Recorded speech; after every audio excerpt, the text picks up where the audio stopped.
జిల్లాలోని ప్రభుత్వ, జిల్లా పరిషత్, మండల పరిషత్, ఎయిడెడ్, అన్ఎయిడెడ్ ప్రైవేటు పాఠశాలలన్నీ కూడా 16వ తేదీ నుండి ఏప్రిల్ 23వ తేదీ దాకా హాఫ్ డే స్కూల్స్ రన్ చేయాలని చెప్పి ప్రభుత్వం నిర్ణయించింది.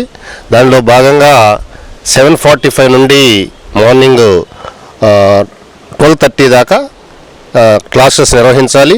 నియమ నిబంధనల ప్రకారము ప్రభుత్వ ఆదేశాలకు అనుగుణంగా ఆ సమయాల్లో మాత్రమే అన్ని పాఠశాలలు, అన్ని యాజమాన్య పాఠశాలలు నిర్వహించాలి. అంటే 1వ తరగతి నుంచి 10వ తరగతి దాకా చదువుతున్నటువంటి చిన్నారులు చదివేటటువంటి అన్ని పాఠశాలల్లో కూడా ఈ టైమింగ్స్ ఇంప్లిమెంట్ చేయడం జరుగుతుంది.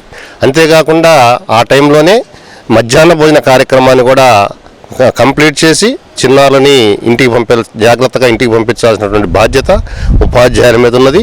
ఎండలు ఎక్కువగా వస్తున్నాయి కాబట్టి ప్రభుత్వం తీసుకున్నటువంటి నిర్ణయాన్ని అందరూ స్వాగతించాలి. ముఖ్యంగా ప్రైవేటు పాఠశాలలు ఒంటిపూట బడులు తప్పనిసరిగా నిర్వహించాలి.